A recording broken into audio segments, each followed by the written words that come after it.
sa sarili nyo, gusto ko kumita ng 1 million. Ano? Excited ba kayo or dito na po yan?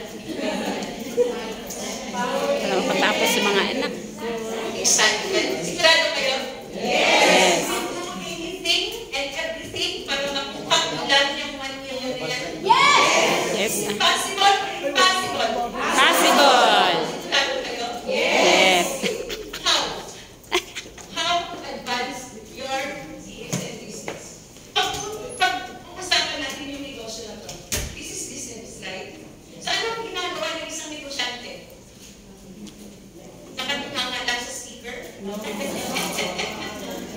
Nag-aano tayo na makipag-businessan ng tungkol sa taas ng kita sa inyo?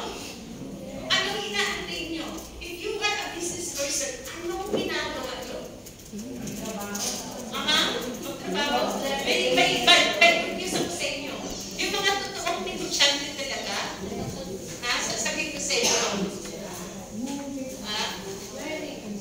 nagtatrabaho lang yan sila for a start. Pag gawin na yung negosyo, okay, hindi na yan nagtatrabaho, nag-enjoy na lang yan.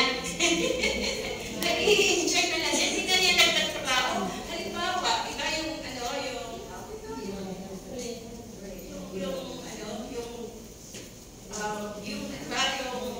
ruleta. Ruleta. Dadalhin mo siya, di ba? For a while, iikot yan. Bitawan mo yan siya. Iikot yan, hindi. Iikot. Ay, ikot. Iikot yan. Tapos, supuntahan niya na lang, pag medyo humihina siya, ikot ulit yan. Pero walang effort. Why? Pag nag-umpisa niya siya, iikot at iikot yan. Supervision na lang, hindi sabihin, nag-negosyante ka, pag kumikita ka na, wala na. Okay? But next, supervision. Do you get it? Now, ano ang responsibilidad ng isang negosyante? Kasi negosyo tayo. Gusto nyo maging negosyante. Gusto nyo kumita ng 100,000. Gusto nyo kumita ng 1 million. Anong ginagawa? Anong mga responsibilidad?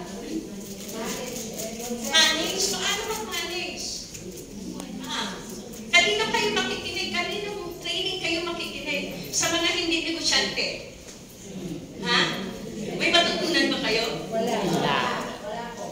Nung nandito kayo sa DXN, ilang taon na kayo? 5 years? 10 years?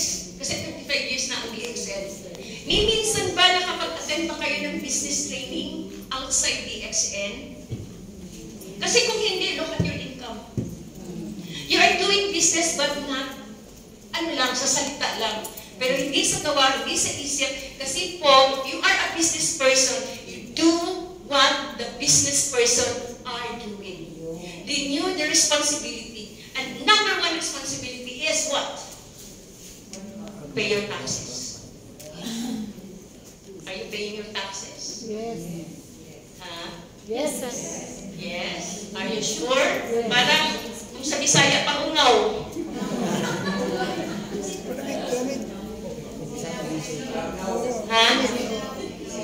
Parang singaw, okay? Parang, pero walang conviction. Are you paying your taxes? Yes. Yes naman. Kinukuha, kinakaltas lang ni DXN, 10%? Yes. You are not paying your taxes kung kinakaltas lang ni DXN. You have to submit your income tax return sa BIR. Kahit na may 10% kinakaltas si DXN, you still have to be responsible and report it to BIR. Makakagiging na ng DXN. Okay. Number 1, responsibility is you have to pay your taxes. Kung wala kayong EIN, kumuha na kayo ng EIN. Kasi pansin ko po, 25 years na po ako sa DXN. Ay, 25 years na ako. Sa 25 years, pansin ko, yung mga leaders, yung mga kumikita na sa mga 500,000 na hindi nagbabayad ng taxes nila, they are not hindi sila lumalago. Nawawala sila sa DXN. Nawawala